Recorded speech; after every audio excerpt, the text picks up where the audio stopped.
Bonjour à tous, ça y est, ça commence à bouger. Donc pour rappel, on est le 1er février 2021. On attend que les États-Unis passent en coup d'état martial, donc de l'armée qui prend le pouvoir sur Biden. Et qu'est-ce qu'on voit là? Eh ben, on voit que la Birmanie fait de même.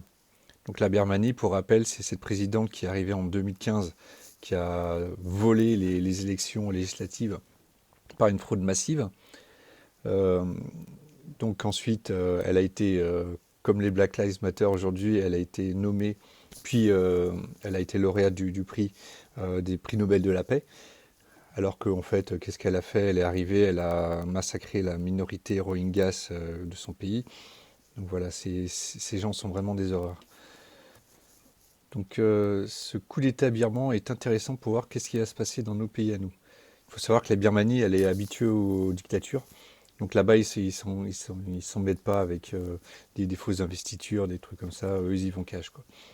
Donc en gros, l'armée a arrêté tôt dans la matinée plusieurs dirigeants en réponse à ce qu'elle dénonce, que l'armée dénonce comme une fraude lors des élections législatives de novembre dernier, exactement comme les États-Unis.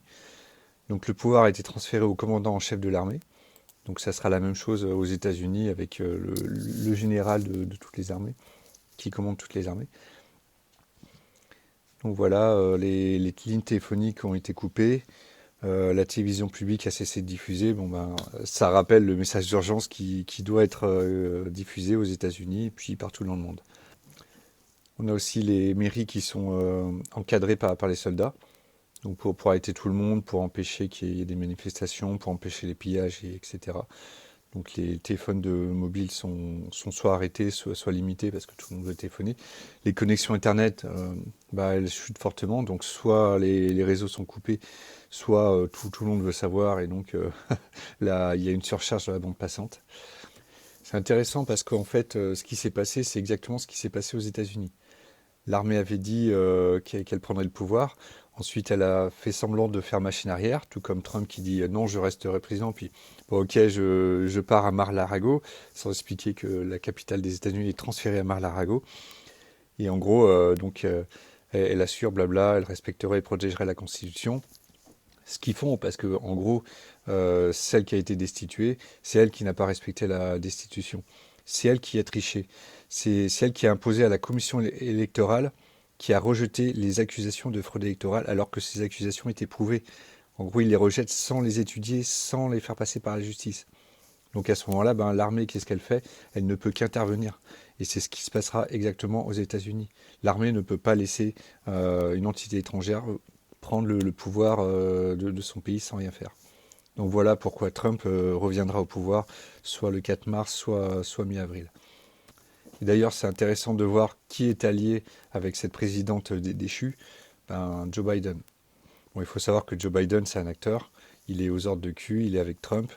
Donc c'est en gros l'État profond passe des demandes à Joe Biden, il les fait en surjouant pour montrer à quel point l'État profond est corrompu. Et donc là, en fait, les États-Unis se déclarent prêts à agir. Voilà, ils disent qu'ils vont aller aider la membre de l'État profond qui a perdu son pouvoir. Mais c'est pas vrai. Biden en lui-même n'a aucun pouvoir. L'armée n'est pas avec lui. Il n'est pas président. Enfin, juste d'un petit pays qui s'appelle Washington. Donc voilà, il n'a aucune puissance. Donc juste pour rappel, qui est cette présidente de la Birmanie? Donc c'est celle qui a engagé le massacre des Rohingyas sur son territoire. Donc elle a envoyé des soldats pour tous les tuer. En fait, ils sont aperçus qu'il y avait un massacre volontaire et des persécutions, ce qui ont obligé ce peuple à quitter la Birmanie. Ils n'avaient plus de terre. Ça, c'est parallèlement en plus à la montée des eaux. Donc, c'est des gens qui sont rejetés de partout et qui sont massacrés s'ils restent quelque part. Donc voilà cette présidente que tout le monde va essayer de défendre au niveau des médias. Donc voilà. Bon, moi je dis c'est une bonne nouvelle.